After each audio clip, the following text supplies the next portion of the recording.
une fois que vous êtes sur votre interface ici, vous cliquez ici la caisse. Vous allez cliquer sur la caisse. Une fois que vous cliquez sur la caisse, vous allez vous retrouver sur cette interface.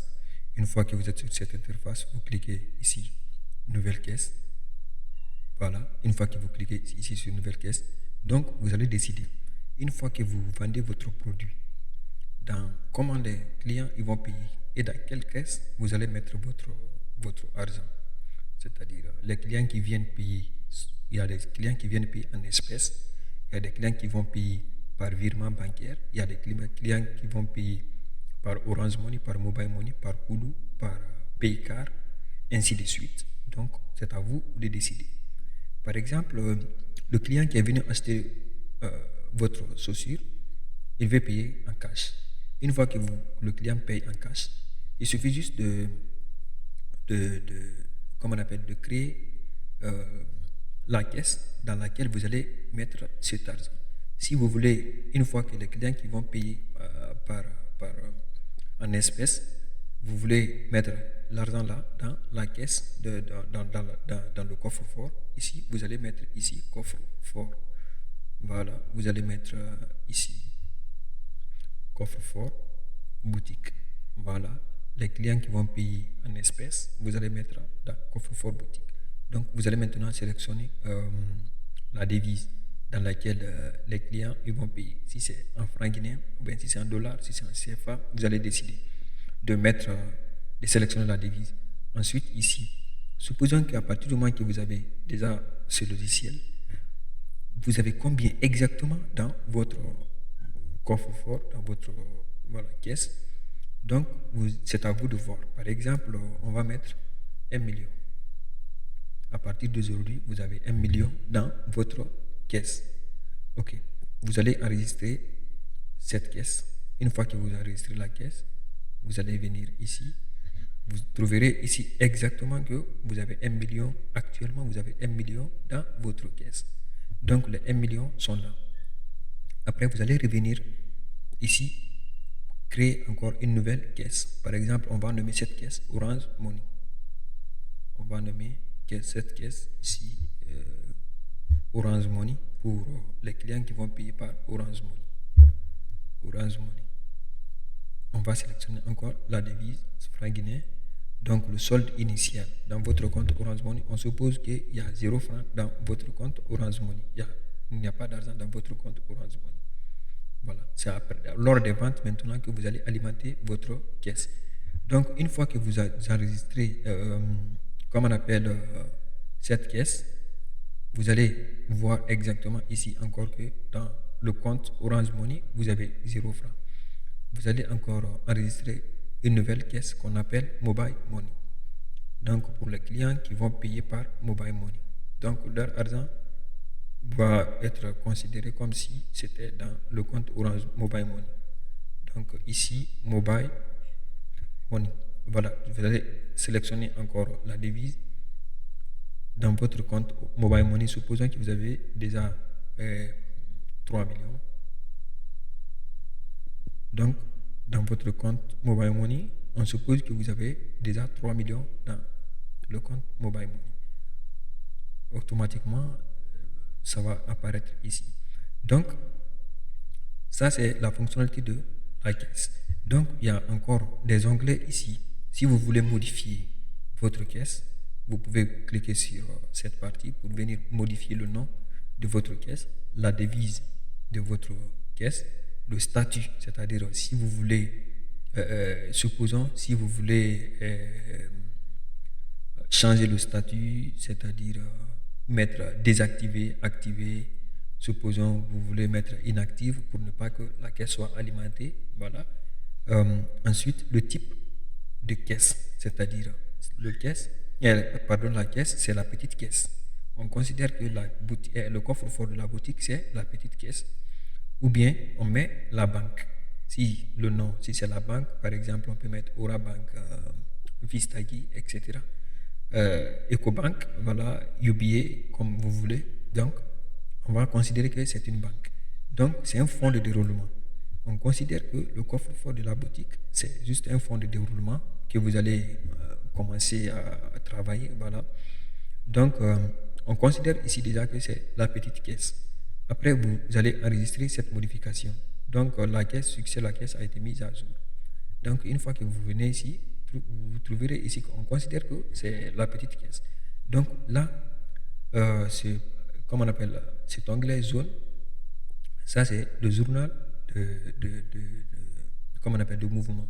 C'est-à-dire les entrées dans cette caisse, les sorties et le net. Donc, vous allez voir tout cela. Ensuite, ça, c'est le mouvement. Vous allez exactement voir aussi comment ça se passe. Donc, on va vous expliquer tout cela. Donc, ça, c'est si vous voulez supprimer la caisse, ça, c'est le bouton que vous cliquez pour supprimer la caisse. Donc, ça, ce sont les fonctionnalités de la caisse. Maintenant, vous allez venir ici, une fois que vous allez créer déjà le produit, vous avez déjà créé le produit, vous avez déjà créé la caisse, ici, vous avez, maintenant, on va passer à la vente. Comment on va vendre un produit? Dans cet onglet, donc, on va d'abord voir le stock. Exactement, on avait créé comment on appelle, une catégorie vêtements. On a 20 la quantité de chemises XL, on a 20. Le seuil d'alerte, ici, on a 4. Le prix de vente, on a 250 000. Donc, la caisse a été mise à jour le 23 8e mois 2025 à 2h21. Voilà. Donc, vous allez voir ici toutes les informations liées à ça. Par exemple, si vous souhaitez... Ok, on va revenir sur ça après. Lorsqu'on va arriver au niveau de... D'accord, okay, je continue ici. Ok. Au niveau du stock, par exemple, vous avez reçu encore comment on appelle, des nouveaux articles, ici, des nouveaux produits, comme des chemises, par exemple, vous voulez ajuster, vous voulez augmenter ici la quantité. Supposons ici, on a la quantité, ici, on a 20. Vous avez encore reçu encore de nouveaux produits. Vous avez reçu ici encore 24, par exemple. Ça, c'est l'entrée. Ça, c'est une entrée. Voilà. Si c'est une sortie, si par exemple, vous voulez faire sortir une quantité, vous allez mettre sortie. Si vous voulez mettre ici, faire une entrée, vous allez mettre ici entrée. Après, vous validez. Une fois que vous validez, automatiquement, la quantité va changer. Ici, la quantité va changer. Vous allez voir ici la valeur estimée de votre boutique. C'est-à-dire quand vous prenez les 250 000 fois 44 plus les 350 000 fois 25, ça va vous donner ici 19 750 000. Donc dans votre boutique, l'ensemble de vos produits donne 19 750 000. Donc voilà, on fait tout cela pour que vous puissiez voir exactement, en cas de malheur, on ne le souhaite pas, voilà. Donc pour que vous puissiez savoir exactement, il y avait la valeur des produits qui se trouvaient dans votre boutique. Donc vous pouvez voir exactement. Supposons ici que vous voulez diminuer la quantité. Ici, entrée, maintenant, sortie. Ici, vous voulez diminuer, on avait 44, vous voulez diminuer 5 pour retourner par exemple. Vous cliquez 5. Au lieu de 44, ça descend ici à 39. Donc là, exactement, vous allez voir ici la quantité de vos stocks. Une fois que vous avez ça ici, une fois que vous avez diminué ici la quantité, vous pouvez voir exactement comment ça se passe. Donc voilà, ça c'est la partie, comment on appelle, stock. Vous voyez maintenant que au lieu de 19 millions et quelques, ça diminue ici à 18 500 000 parce que vous avez diminué la quantité. Donc ça c'est la partie stock. Maintenant, au niveau de la gestion des clients, on va enregistrer d'abord un client ici, type de client, si c'est un client particulier, si c'est une entreprise ou bien si c'est un client passant, voilà, on va mettre ici client particulier par exemple. On va écrire, on va d'abord ajouter, cliquer sur ajouter client, on va mettre le nom du client, supposons on va mettre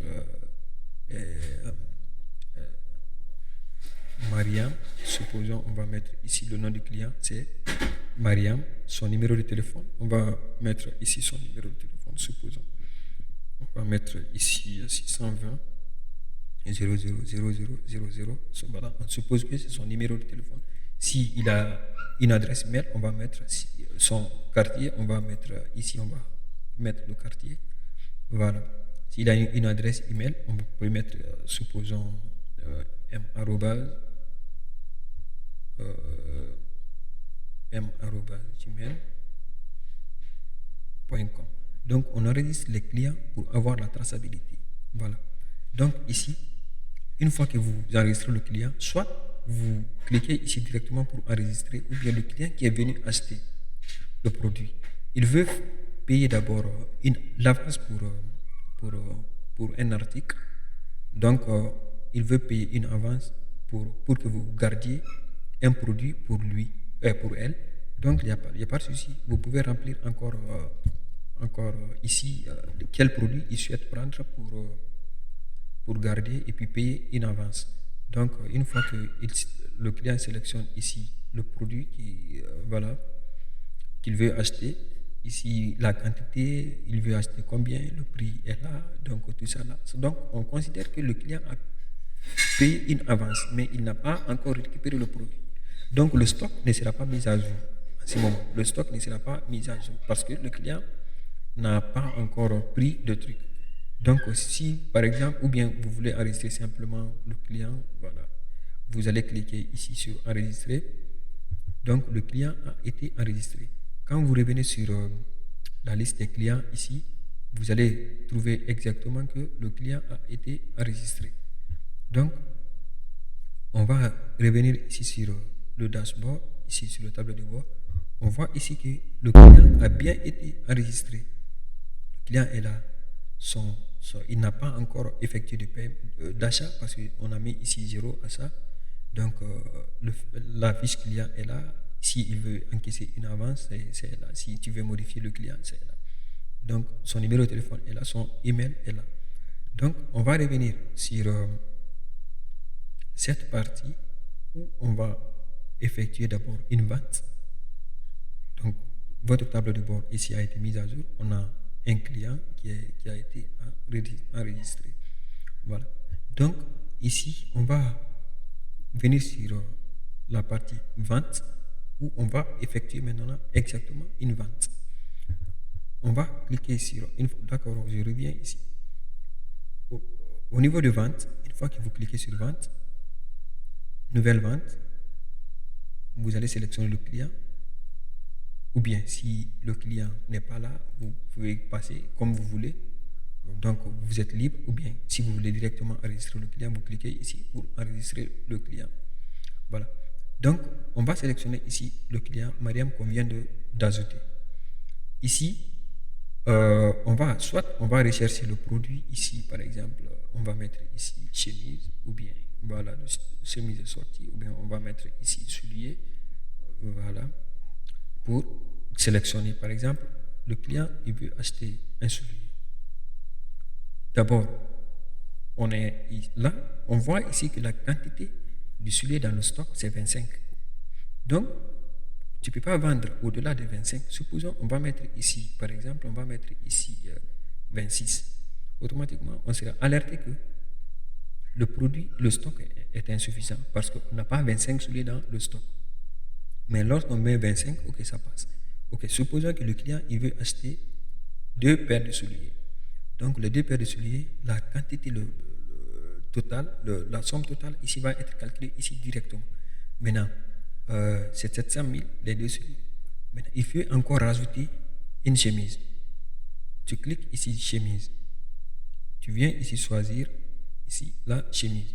Automatiquement, on voit ici qu'il y a 39 chemises dans le stock. Une fois qu'on est là, le client, il peut choisir, par exemple, il veut encore acheter 2 complets de chemises. Automatiquement, ça se calcule ici 1 200 000, c'est-à-dire 350 000 fois 2 plus 250 000 fois 2. Donc, c'est ce qui fait 1 200 000. Maintenant, le client vous demande de faire une petite remise, c'est-à-dire un rabais sur le prix. Supposons, il veut que vous diminuez, vous laissez, comment on appelle, vous diminuez 100 000 sur les souliers. Vous allez taper simplement 100 000. Il veut aussi que vous diminuez 50 000 sur les chemises. Vous tapez ici encore 50 000. Donc, le total des souliers va donner 600 000 et celui de la chemise va donner ici 450 000. Donc, une fois que vous êtes là, vous allez voir exactement combien ça va vous donner. C'est-à-dire la facture finale, ça va être 1 50 000. D'accord. Une fois que nous sommes ici, vous avez la possibilité de vendre ici de plusieurs manières. Est-ce que le client, il veut acheter le produit en cash? Est-ce qu'il veut payer en cash? Est-ce que le client, il veut que vous livrez le produit à domicile? Je vais vous expliquer. Si toutefois le client, il veut que le produit, il veut payer le produit à crédit, c'est-à-dire il va payer une avance, après il va encore payer prochainement, d'accord? Vous allez cliquer ici sur cash, sur le mode de paiement, vous allez sélectionner par crédit. Une fois que vous sélectionnez crédit, ce tableau va afficher directement avec toutes les informations du client. Chemise, il a pris chemise ici, d'accord, XL, après il a pris x2, tout cela. Donc il a pris encore soulier, il a pris 2, chemise, il a pris 2. Donc le total donne 1 50 000 après les remises, parce que vous avez fait des rabais. Après cela, le total va donner ça.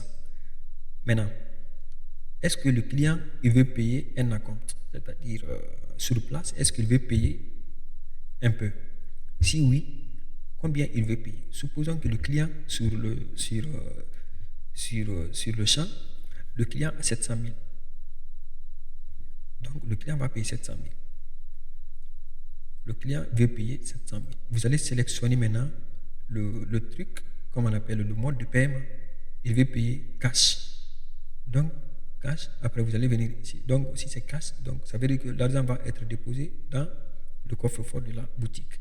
Et si le client veut payer par Orange Money, automatiquement, il faut mettre le numéro de paiement, le numéro à travers lequel le client l'a payé. Vous allez sélectionner ici encore Orange Money. Par exemple, ici Orange Money, le client il veut payer par Orange Money. Supposons, on va prendre le numéro à travers lequel il a payé. Ok. On va mettre le numéro à travers lequel le client veut payer son acompte. Donc ici, on est là, jusque-là, c'est bon. Donc voilà, on va valider ici cette vente. On va cliquer sur enregistrer la vente. Une fois que vous enregistrez la vente, ici, vous avez la possibilité d'imprimer la facture en version A4 ou en ticket de caisse. Par exemple, si vous voulez sélectionner, si vous avez une grosse imprimante qui peut imprimer les factures A4, vous sélectionnez ici A4. D'accord. Une fois que vous sélectionnez ici, le nom du client est là, tout ça là. Donc, le montant total reste à payer, il a payé 700 000, le reste à payer, c'est 350 000. Donc, vous pouvez enregistrer cette facture et l'envoyer par email ou bien par WhatsApp. Ou bien, vous allez lui donner la facture physique. Ensuite, nous sommes maintenant sur la liste des ventes. Sur la liste des ventes, il y a un client qui s'appelle Mariam. Son numéro de téléphone est là. Donc, il a payé un produit d'une valeur de 1 50 000. Il a payé une avance de 700 000. Le reste a payé 350 000. Donc, le statut d'abord, c'est non réglé. Le mode, il a pris par crédit. La date, tout est là. Donc, ici, on considère que le client qui est là n'a pas encore fini de payer tout. Maintenant, on va encore engager une nouvelle vente avec un client passager. Supposons que le client, on ne veut pas enregistrer son nom, mais il veut payer en cash et puis le client, il passe. Donc, lui aussi, il est venu acheter une chemise. On a 37 complets de chemises ici. Il veut payer Il veut payer. Supposons il veut payer une chemise, c'est-à-dire un complet. Donc là, est-ce qu'on va faire une remise? Non, on ne va pas faire de remise. Donc il va payer cash. Puis il passe. On va enregistrer encore cette autre vente. Si on veut imprimer enfin un ticket de vente, donc directement on peut imprimer le ticket à travers votre petite imprimante. Donc ici, voilà maintenant que ce client, il a tout payé. Il reste à payer, c'est zéro. Le statut s'est réglé. Donc il a payé en cash. On verra ici aussi que voilà la différence. Ici, il y a une main qui est là, qui indique le règlement, c'est-à-dire il y a une dette qui doit être payée. Une fois que vous êtes sur votre liste de vente, partout où vous allez voir le rouge, ça veut dire qu'il y a une dette qui n'a pas encore été réglée, qui n'a pas encore été payée. Maintenant, supposons que le client il est revenu payer une avance. Il veut payer une avance. Après, il vient encore. Quand le client sera là, vous allez, par exemple, le client il est revenu payer un acompte, par exemple, voilà, vous allez rechercher le client, par exemple, on va dire le client il s'appelle Mariam. Ok. Non, comme la liste n'est pas encore longue, voilà. Le client, il est là, soit on met son numéro de téléphone pour le rechercher, ou bien on va mettre son nom pour rechercher le client. Donc, on va cliquer sur cette icône. On va cliquer ici. Le client, il nous doit 750 000. Il avait pris des souliers et des chemises. Le montant total, c'était 1 050 000.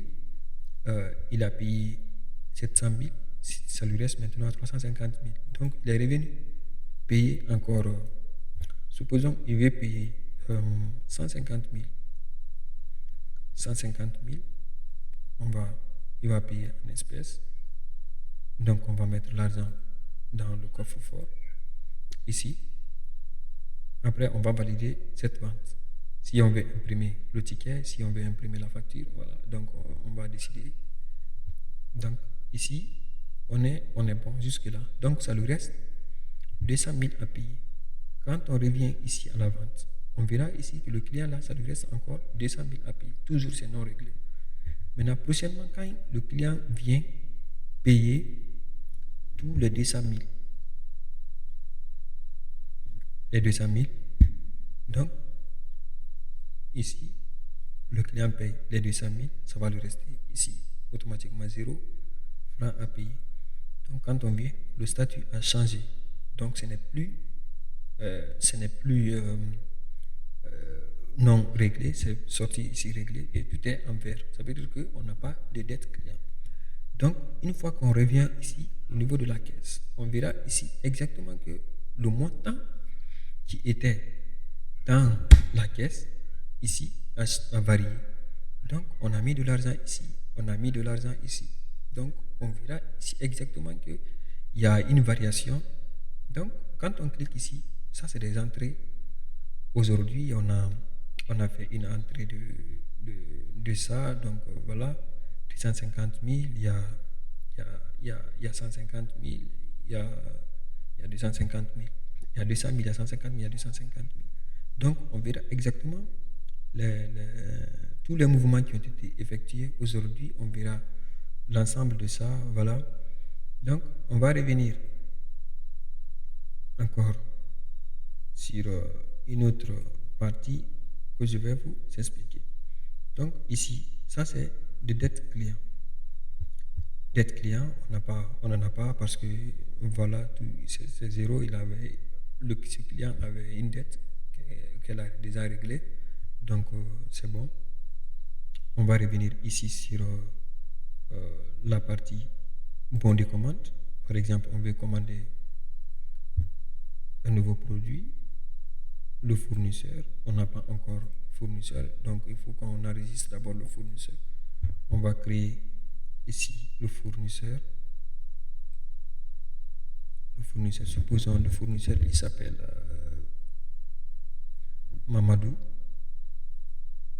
Le fournisseur s'appelle Mamadou. Son numéro de téléphone, c'est 600, par exemple, 610 000000. Donc, le client est là, on va mettre son mail, son adresse, tout ça là. Si on a des commentaires à faire, on va faire et puis on va enregistrer le client, le fournisseur. Donc, on a enregistré ce fournisseur. La liste des fournisseurs, on a ici un fournisseur qui s'appelle Mamadou. Donc, si on veut modifier les informations de ce fournisseur, on peut le faire. Donc, on va revenir ici sur notre bon de commande. Sur notre bon de commande, on va enregistrer un nouveau bon de commande. On va sélectionner ici le fournisseur. Donc là, c'est bon. C'est bon. Date à laquelle on veut passer la commande, on va mettre ça.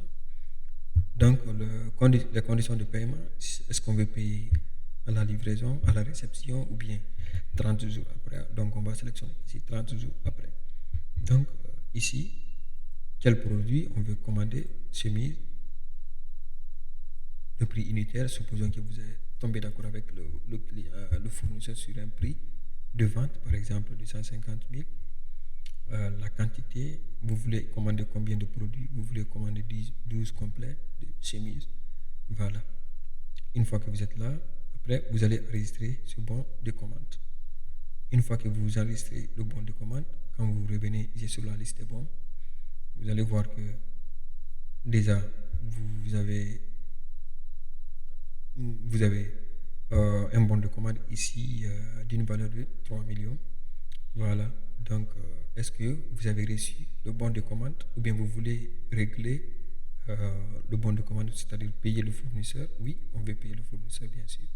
Donc là, le montant déjà payé ici, c'est 0. Vous n'avez pas encore payé le fournisseur.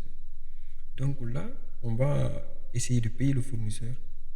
Son argent complet, c'est à 3 millions qui se trouve déjà en bas ici, 3 millions. On va payer tout son argent, 3 millions. D'accord. On veut prendre l'argent dans quelle caisse? On veut prendre l'argent dans le coffre-fort de la boutique. Dans 3 millions. D'accord. Ok. On va payer le fournisseur. D'accord. Aussi, on nous dit que solde insuffisant dans la caisse sélectionnée. C'est-à-dire que la caisse qu'on a sélectionnée, on n'a pas 3 millions dedans. Donc, il va falloir qu'on trouve encore une autre caisse dans laquelle on peut trouver les 3 millions. Supposons que je vais prendre je vais prendre Mobile Money. Oui. On va payer le client, le fournisseur. D'accord. On va essayer de régler ça. Ok. Le règlement a bien été effectué. Donc, on a déjà payé le fournisseur. Ça veut dire que ce fournisseur n'a rien à payer. On ne peut même pas rentrer maintenant pour faire un nouveau paiement. Donc, on va revenir sur notre tableau de bord, sur dette fournisseur par exemple. Ici, dette fournisseur, on n'a pas encore de dette à payer. Parce que là, Mamadou, on lui devait 3 millions, on a déjà payé tout son argent. Donc, on ne lui doit pas de l'argent. Voilà. Donc, ici, d'accord, au niveau de la caisse, on vient ici à la caisse, on a pris l'argent dans la caisse de Mobile Money. Ça veut dire que Mobile Money, on n'a plus rien maintenant dans la caisse de Mobile Money. Tout l'argent qu'on avait, on a payé le fournisseur pour acheter un produit. Voilà. Donc, voilà un peu comment reste. Ok. Donc, on va effectuer encore des dépenses. On va revenir ici au niveau des dépenses. Par exemple, on veut payer notre loyer. Le loyer, on va mettre ici paiement. Paiement de loyer, supposons. Paiement de loyer. Le bénéficiaire, si le propriétaire s'appelle, par exemple, Mustapha, on va mettre ici Mustapha. D'accord. Automatiquement, la référence se crée ici. Le montant qu'on lui doit. Par exemple, le locataire, on paye la boutique à 1 500 000 francs le mois. D'accord. 1 500 000 francs le mois. Est-ce qu'on veut payer le tout sur le coup? Est-ce qu'on veut payer tout ce montant-là, ces jours-là? Donc, le bailleur, il est venu, il nous a trouvé, on a que 1 200 000. On va d'abord payer les 1 200 000.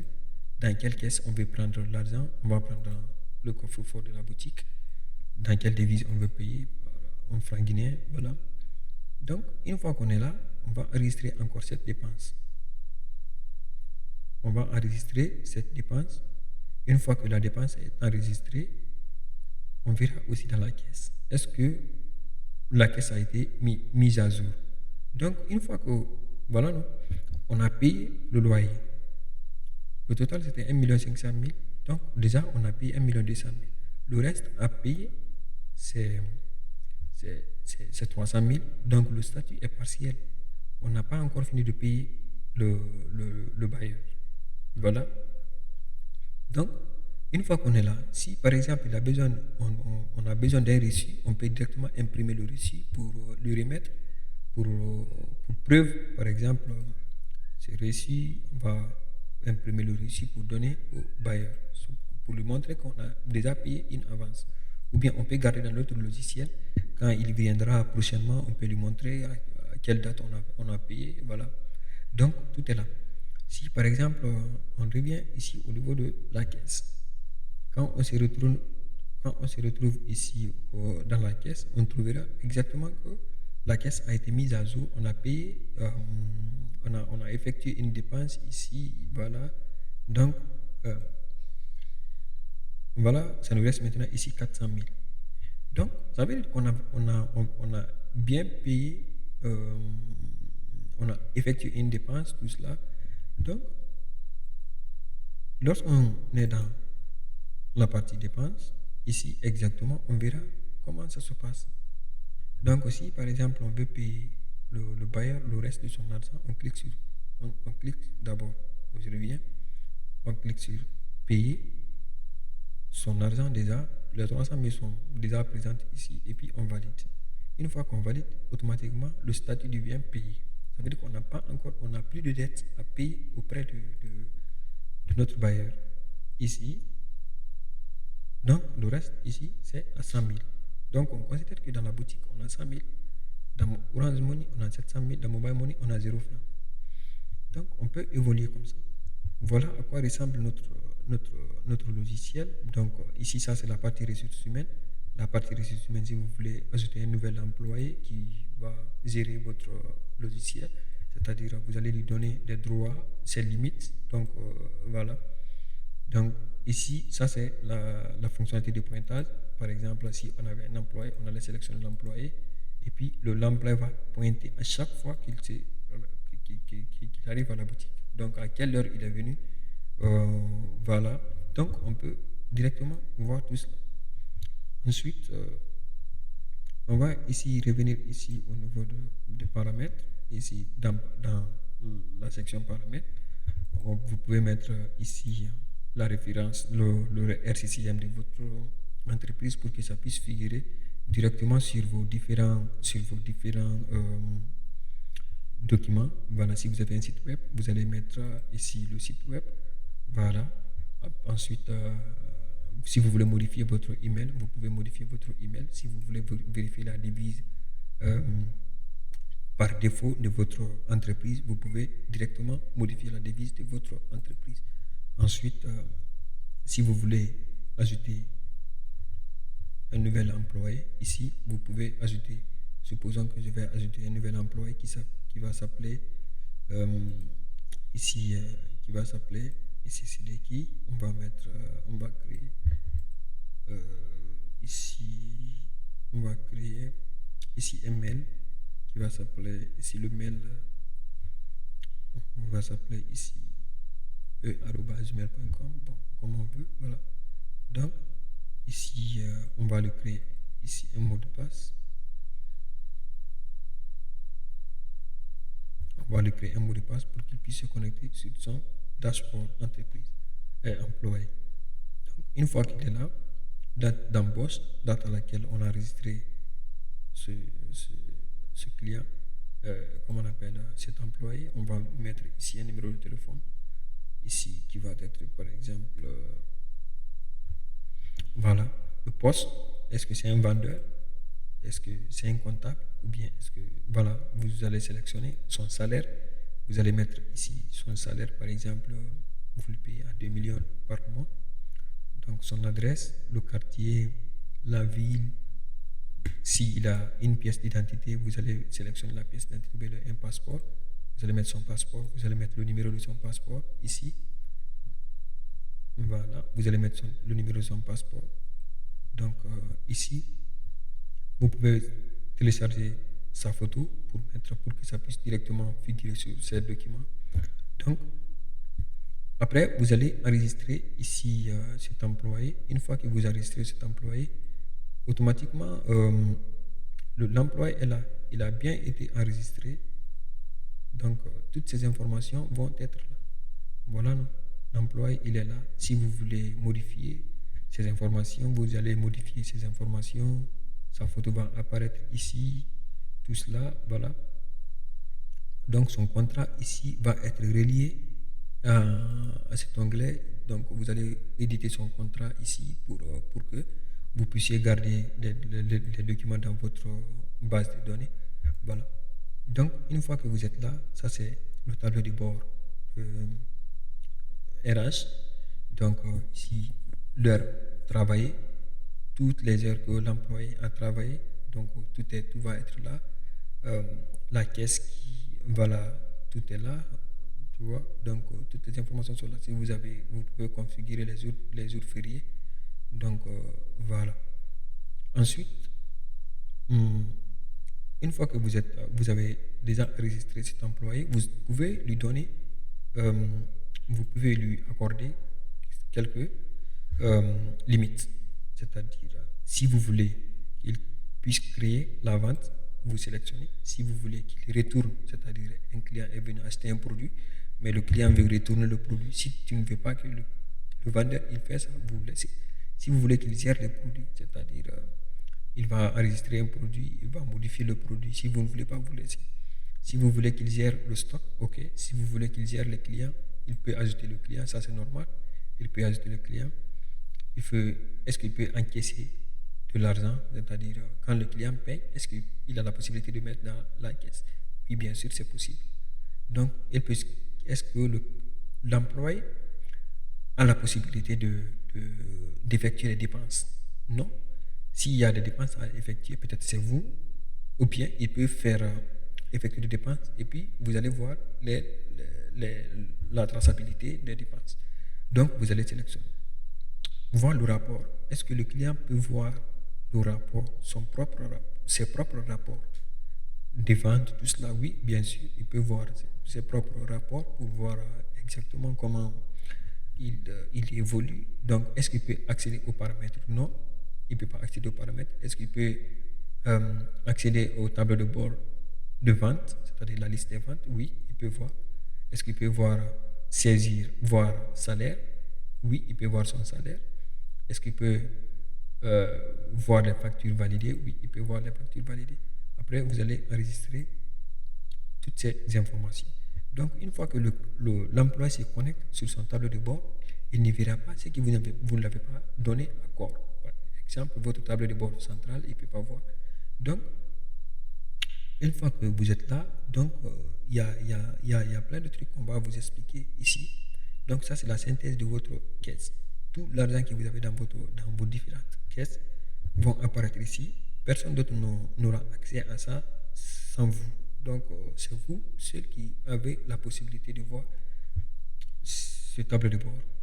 Donc, voilà un peu comment on peut vous aider avec notre logiciel. Après, on va vous expliquer quand vous achetez le logiciel. On va vous montrer encore les fonctionnalités, les principales fonctionnalités qu'on ne vous a pas montré. Donc, voilà. C'est juste là. Ces fonctionnalités principales de notre logiciel. Voilà, donc on vous a expliqué la gestion des stocks, la gestion des employés, tout cela. Donc voilà. Donc